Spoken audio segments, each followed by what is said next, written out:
상당히 많이 있습니다.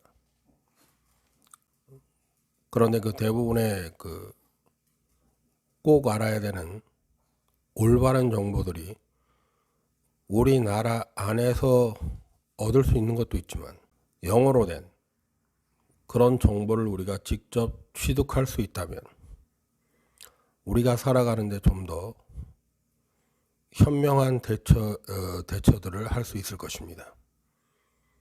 예를 들면 지금 미국 바이든 대통령 연방준비은행을 말합니다.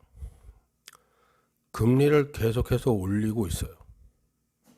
근데 이 금리를 올린다라는 핵심 목표는 다름 아닌 물가를 잡는 데 있는 것이에요.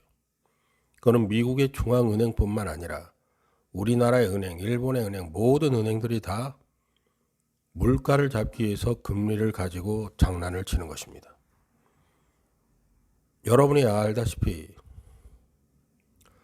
코로나가 발병하면서 정부는 코로나로 인한 여러 가지 피해를 수습하기 위하여 엄청난 양의 돈을 뿌렸습니다. 재화는 일정한데 돈은 무자비하게 찍어냈어요.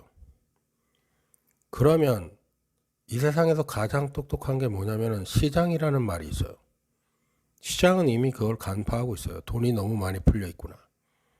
근데 내가 시장이 가지고 있는 재화나 서비스는 일정한데 돈이 무지막지하게 풀렸으니까 그 당연한 결과는 무엇일까요? 물가가 무조건 치솟는 거죠.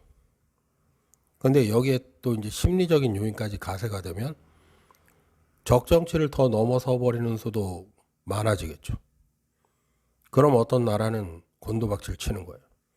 부도가 나고 IMF의 관리를 받게 되고 우리나라도 한때 그 지경까지 갔죠. 지금도 안전하지 않아요. 미국의 금리가 벌써 3.5% 정도를 지났고 우리의 금리가 2.75라고 하자면 벌써 우리의 금리가 오히려 더 높아야죠. 우리의 금리가 더 높아야 외국 달러가 우리나라로 들어올 거 아닙니까?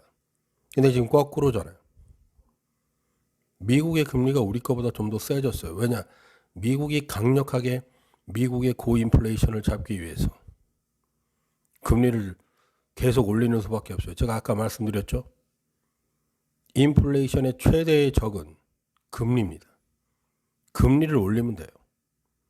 그렇게 되면 우리나라의 금리가 너무 높아지기 때문에 지금도 보십시오.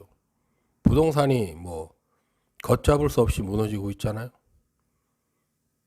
코로나 때 엄청나게 치솟은 5억짜리 아파트가 8억이 되고 7억짜리 아파트가 11억이 되고 이런 일이 비일비재했었는데 이 불과 몇 달 사이 안에 다시 원래의 제 가격대로 그대로 곤두박질 칠 것입니다. 지금도 그렇고요. 그러면 그때 젊은 세대였던 2030 세대들이 불안하고 집은 끝까지 치솟을 것 같고 자기는 사지 못할 것 같고 하니까는 영혼까지 끌어모아서 빚까지 내서 투자하는 개념으로 만약에 6억짜리 예를 들어서 그 당시에 이제 한 7억짜리 집인데 자기가 가지고 있는 돈은 2억이 있었다고 칩시다. 부모님이 도와줬던 어쨌든 간에. 그럼 5억을 대출을 받은 거죠. 근데 5억을 대출 받을 당시에는 2%의 금리밖에 없었다고 하면은 갚아 나갈 수 있어요. 한 100만 원 정도 되니까. 그런데 지금 그게 한 7%가 됐다고 하면 문제가 달라지죠. 350만 원을 내야 됩니다. 만약에 그 젊은이가 400만 원 정도의 월급을 받는 꽤 괜찮은 직업을 갖고 있었다 하더라도 거의 파산이죠.